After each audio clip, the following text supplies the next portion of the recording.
العالمین الرحمن الرحیم مالک یوم الدین۔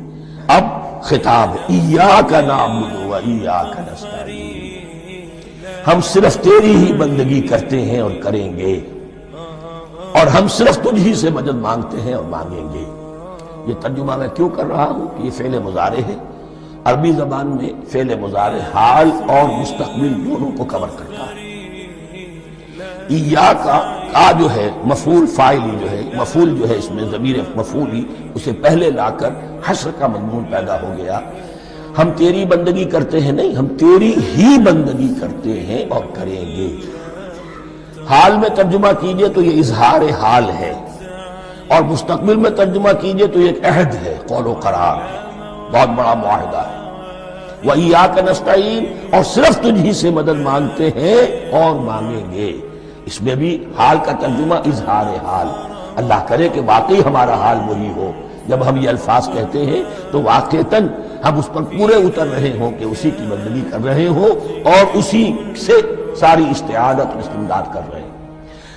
جہاں تک مستقبل کا تعلق ہے وہ پھر ایک عہد ہے، اہدنا الصراط المستقیم۔ یہ مقام وہ آ گیا کہ یہاں تک تو اے پروردگار ہم پہنچ گئے، تیرے فضل سے، تیرے کرم سے۔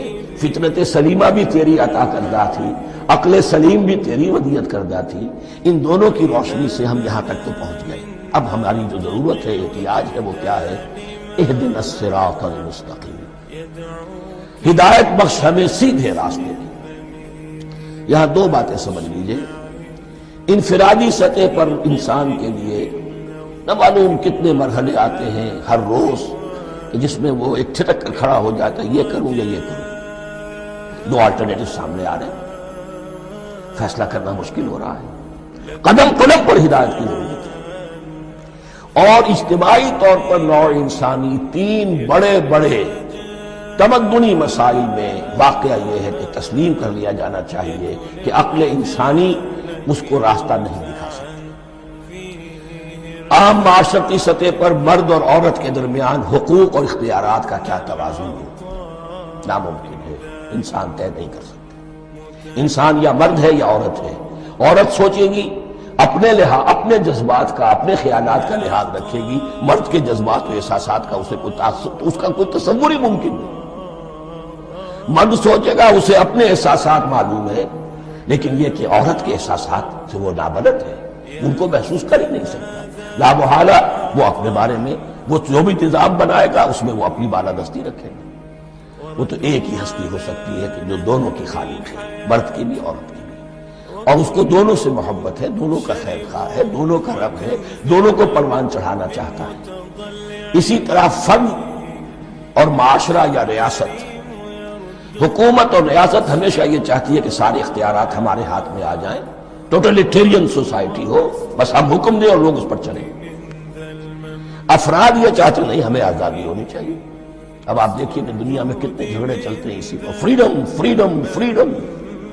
وہ فریڈم واقعتاً اپنی جگہ پر ایک شے ہے، افراد کی آزادی ہونی چاہیے، لیکن افراد کی آزادی اتنی نہ ہو جائے کہ وہ مادر پدر آزاد ہو جائے، کوئی قانون، کوئی قاعدہ، کوئی اخلاقی کوئی حدود اور قیود جو ہے ان کا پابند نہ رہے۔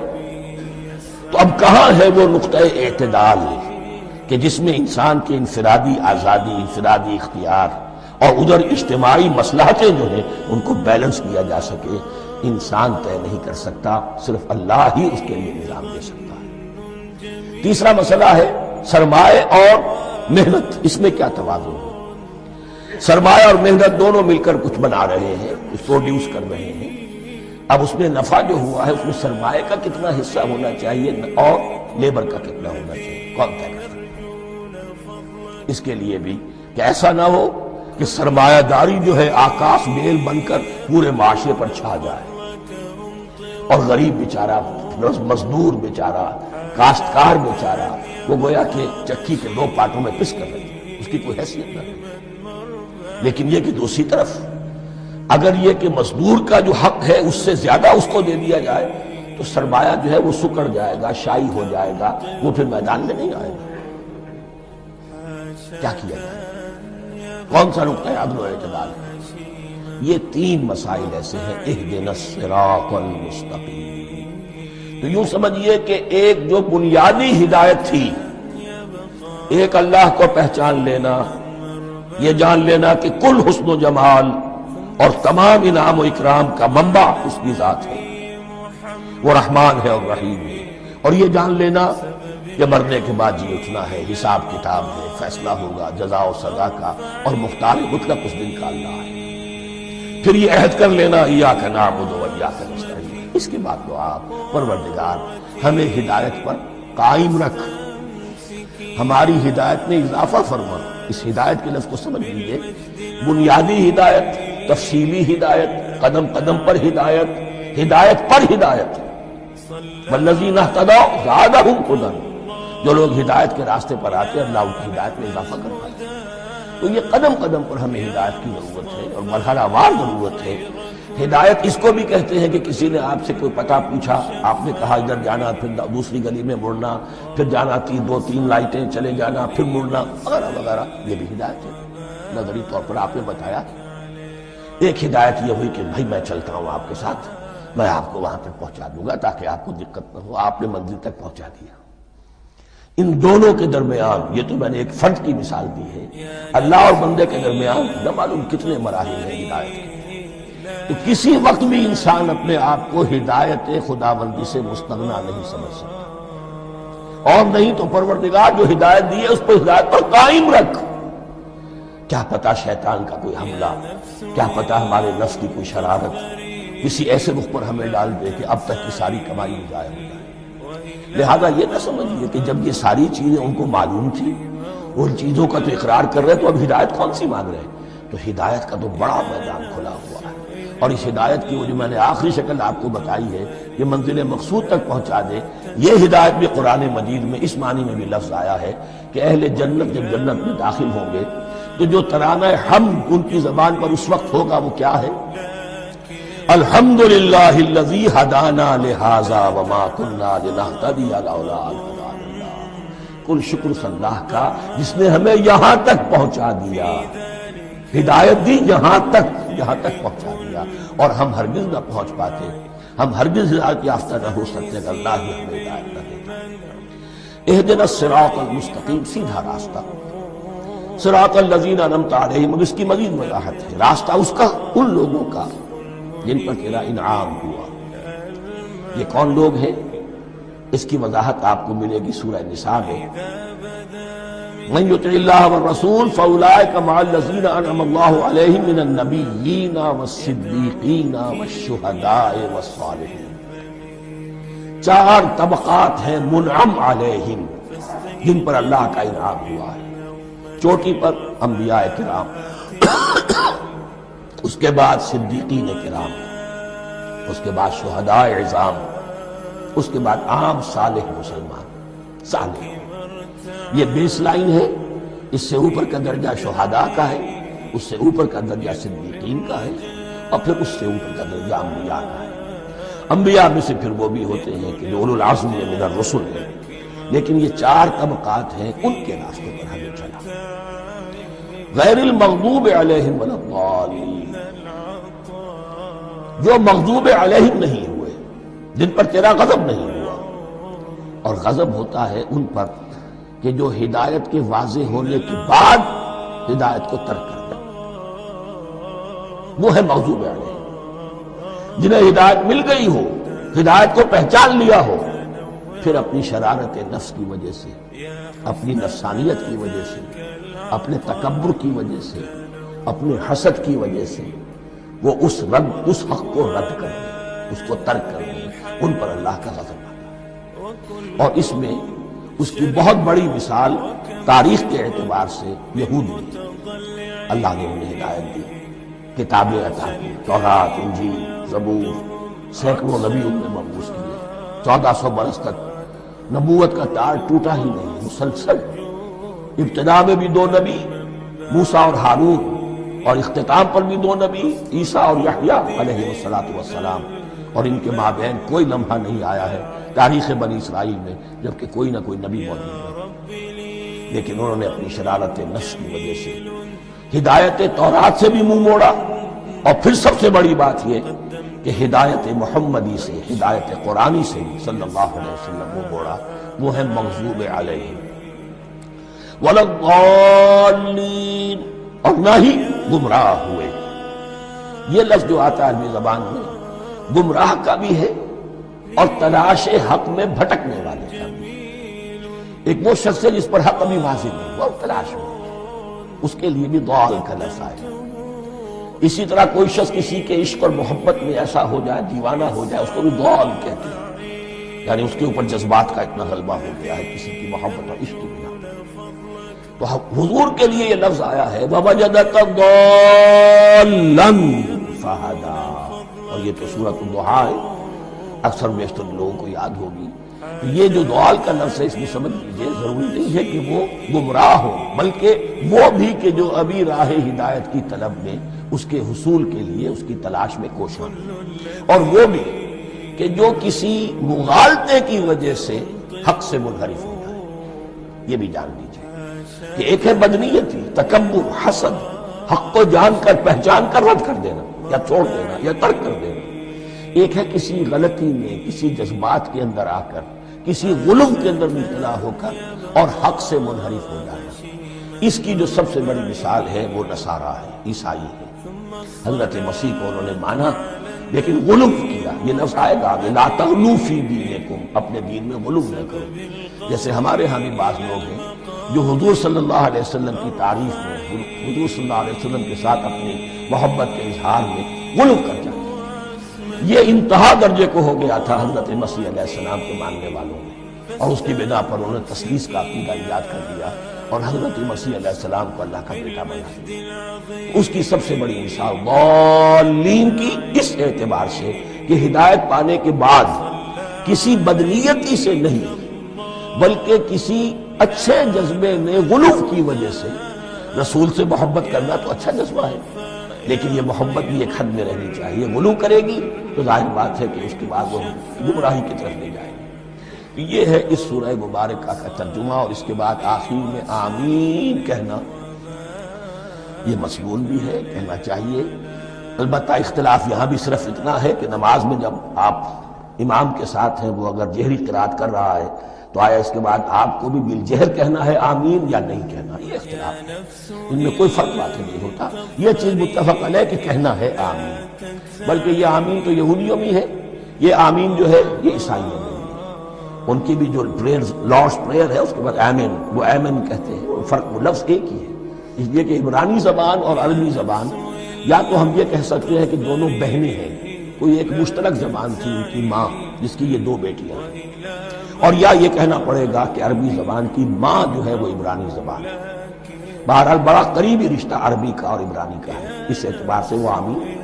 اب آپ کو معلوم ہے ہم السلام علیکم وہ کہتے ہیں، وہ سلام کہتے ہیں، فرق کیا ہے؟ وہ تو تلفظ کا فرق ہے۔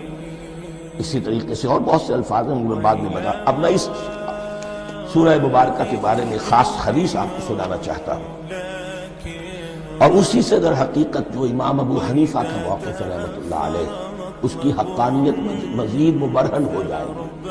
یعنی کیا کہ آیت بسم اللہ سورہ فاتحہ کا جز نہیں، سورہ فاتحہ الحمدللہ رب العالمین سے شروع ہوتی ہے۔ وہ میں آپ کو بتانا بھول گیا کہ جن کے نزدیک یہ سورت کا جز ہے وہ پھر جہری قرات میں بسم اللہ الرحمن بھی بلند آواز سے کہیں گے، اور جن کے نزدیک یہ سورہ فاتحہ کا جز نہیں ہے وہ نہیں کہیں گے، وہ الحمدللہ رب العالمین سے قرات کریں گے۔ کوئی فرق نہیں ہے بنیادی۔ یہ حدیث جو ہے یہ مسلم شریف میں ہے اور حدیث قدسی ہے۔ اس کے راوی حضرت ابو ہریرہ ہے رضی اللہ تعالی عنہ، اور اس حدیث نے اس سورت کے مضامین کا نہایت عمدہ تجزیہ کر دیا ہے۔ حدیث کے الفاظ سن لیجئے، قسمت الصلاۃ بینی و بین عبدی نصفین۔ اللہ تعالیٰ فرما رہے ہیں، حدیث قدسی ہے، میں نے نماز کو، صلاۃ کو اپنے اور اپنے بندے کے درمیان آدھا آدھا تقسیم کر دیا، فنصفھا لی ونصفھا لعبدی، اس کا نصف جو ہے وہ میرے لیے ہے اور نصف جو ہے وہ میرے بندے کے لیے، ولعبدی ما سأل، اور جو میرے بندے نے مانگا میں اسے دوں گا، میرا وعدہ ہے یا میں نے اسے دیا۔ اس کے بعد اس کی تفصیل آتی ہے۔ اذا قال العبد، جب بندہ کہتا ہے الحمدللہ رب العالمین، قال اللہ حمدنی عبدی، جب بندہ کہتا ہے الحمدللہ رب العالمین، اللہ فرماتا ہے میرے بندے نے میری حمد کی۔ وَإِذَا قَالَ الرَّحْمَنِ الرَّحِيمِ قَالَ اللَّهُ اثْنَى عَلَيَّ عَبْدِي، جب بندہ کہتا ہے الرحمن الرحیم، اللہ فرماتا ہے میرے بندے نے میری ثنا کی۔ وَإِذَا قَالَ مَالِكِ يَوْمِ الدِّينِ قَالَ اللَّهُ تَعَالَى مَجَّدَنِي عَبْدِي، میرے بندے نے میری تمجید بیان کی، میری بزرگی بیان کی۔ اب یہ تین آیتیں ہو گئی، تینوں میں اللہ کی حمد ہے، ثنا ہے، تمجید ہے۔ یہ تین آیتیں خالص اللہ کے لیے ہیں۔ اب چوتھی آیت آئی، ایاک نعبد و ایاک نستعین، اس کے بارے میں جب بندہ کہتا ہے اذا قال العبد ایاک نعبد و ایاک نستعین، قال اللہ تعالی ھذا ما بینی و بین عبدی ولعبدی ما سأل، یہ میرے اور میرے بندے کے درمیان ہے۔ یہ تو یوں سمجھئے یہ گرا لگ گئی ہے میرے اور میرے بندے کے مابین، اس نے مجھ سے قول و قرار کیا ہے، اس نے میری بندگی کا اعتراف کیا ہے، اس نے تسلیم کیا ہے کہ میری ہی بندگی کرتا ہے اور کرے گا، اور مجھ سے مدد چاہیے ہے۔ ھذا ما بینی و بین عبدی، یہ معاہدہ ہے، معاہدہ دو فریقوں کے مابین ہوتا، یہ میرے اور میرے بندے کے مابین ہے۔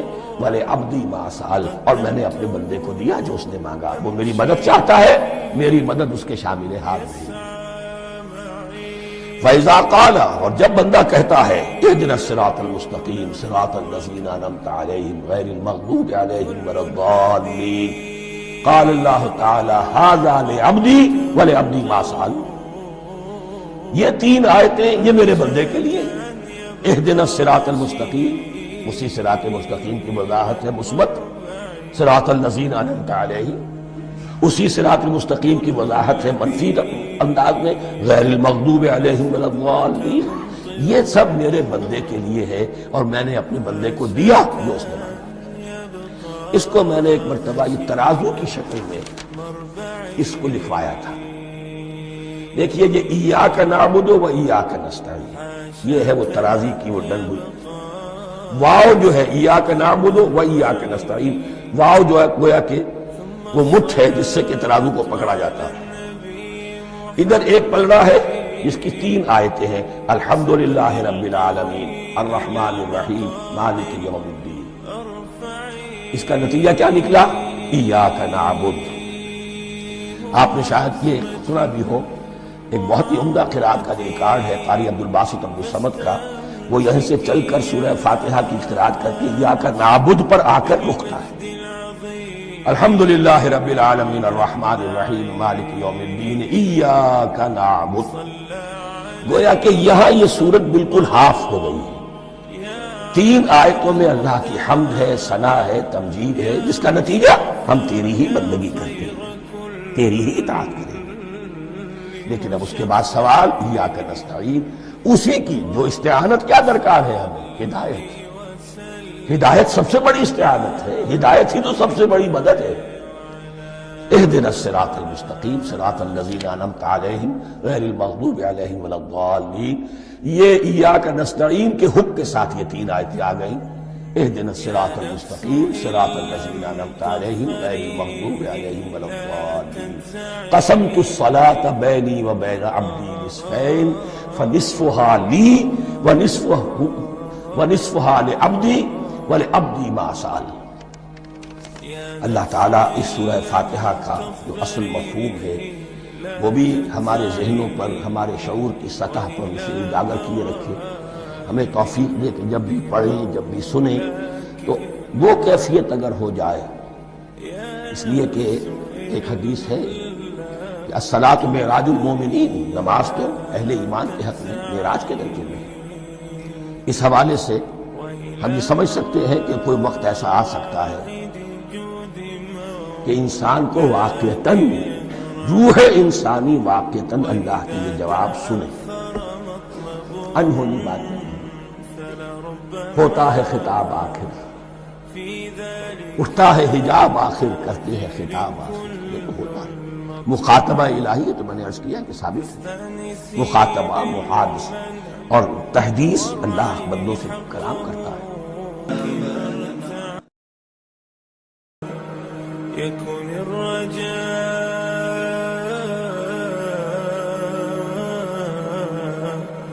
لك مرتعا فيه ارتعي، يكن الرجاء،